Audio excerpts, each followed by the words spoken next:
à la situation d'insécurité grandissante dans le territoire de Kwamutu dans la province du Mayindo. Nous, députés nationaux et provinciaux, originaires des territoires de Kwamutu, faisons la déclaration suivante dont la teneur suit.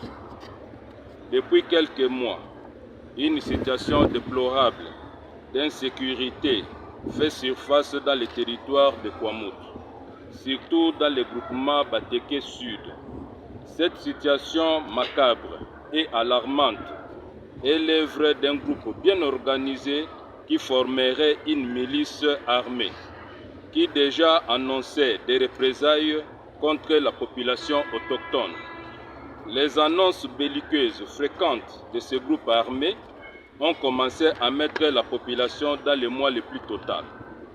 En effet, en date du 7 février 2021, un certain chef de groupement habitant Kasongolunda dans la province du Kwango avait écrit à l'administrateur chef de territoire de Kwamutu. Lettre dont copie a été réservée au vice-premier ministre, ministre de l'Intérieur, par laquelle il revendiquait les terres du territoire de Kwamutu, prétendant vouloir les récupérer car, dit-il, les Téké seraient originaires du Congo-Brazzaville. Aussi, par la lettre du 5/9/2021, signée par un certain Makambo Balosa Thomas, vivant dans ces territoires, instigant aux fermiers à ne plus payer les redevances coutumières d'une part, et d'autre part à ne pas obéir à un seul chef Téké, car ils doivent récupérer ces terres de Téké. Après quelque temps, un groupe armé s'est organisé, composé exclusivement de Bayak, lesquels ont commencé à livrer une fois de plus leurs intentions de conquérir les terres Téké, y compris ces villages. Ainsi, plusieurs villages sont déjà conquis après avoir incendié des maisons et y ont installé leur propre nouveau chef. Le 10/6/2022, cette milice a incendié le village Masiambe et installé son propre chef de cette même tribu. Le 15/6/2022, elle a incendié le village Ntia.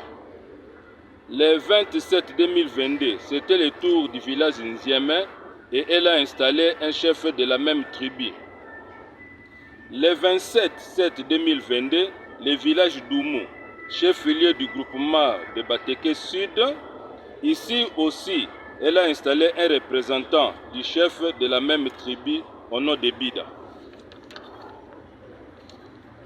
Selon les informations en notre possession, ce groupe serait composé de Koulouna et de certains déserteurs de l'armée. Ils sèment et continuent à semer la terreur au sein de la population ciblée par eux. En ce moment, ces rebelles armés sont en train d'envoyer des messages belliqueux dans les villages Ngambom, Masiakwa, Aviation, Mboa et autres qu'ils envisagent de conquérir. Il convient de souligner, leurs attaques ont fait plusieurs blessés, plusieurs disparus, dont des policiers, et aussi les déplacements massifs des populations qui ont abandonné leurs champs à cause de ces attaques perpétrées par ce groupe. En plus, cette milice a organisé des cachots en demandant des amendes à leurs victimes. Il est clairement établi qu'il s'agit bel et bien d'une rébellion. Il sied de signaler que ce qu'on croyait être une simple revendication de terres mal gérée par les chefs terriens, il s'est avéré que c'est une milice armée détenant des fusils appelés communément calibre 12 et des flèches empoisonnées dans le simple but d'administrer coutumièrement le territoire de Kwamutu. En plus, malgré quelques fusils et flèches récupérés ci et là par les forces de l'ordre venues du Nongo et de la ville de Bandundu, le plus grand lot de ces armes est resté en forêt auprès d'un groupe important réfugié dans la forêt de l'Ouémé, l'épicentre de cette rébellion. Ils se préparent pour une autre incursion dans leur lutte effrénée pour terroriser encore la population après le départ de forces de l'ordre envoyées par la province. pour ne pas vivre les mêmes situations vécues ailleurs, à travers la République, nous avons frappé à la porte de toutes les autorités civiles, militaires et policières pour sécuriser ces coins. Malgré tous nos appels pour désarmer ces groupes et dénicher les promoteurs et la main noire incitatrice, jusque-là, nous n'avons reçu aucune réponse favorable de leur part. Et la lenteur pour prendre une décision afin d'éradiquer ces fléaux tarde à venir. Et dans l'entretemps, la population qui ne vit que de produits champêtres crève de faim. Nous déplorons surtout le silence du vice-premier ministre, ministre de l'Intérieur, car depuis que cette situation a commencé, et malgré nos appels incessants et nos messages lui envoyés, aucune réaction urgente de sa part.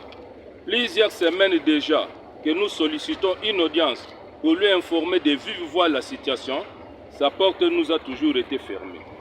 À ce jour, les habitants de ce territoire ont perdu la quiétude et se sentent abandonnés par le gouvernement de la République.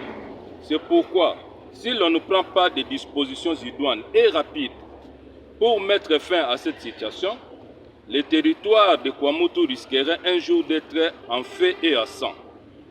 Il faut l'éteindre quand il est encore dans son état embryonnaire, dans un ratissage tout azimut, pour nettoyer ces coins en pourchassant ses assaillants jusqu'à leur dernier retranchement. Il y a péril à la demeure. Il faut faire diligence pour arrêter cette hémorragie.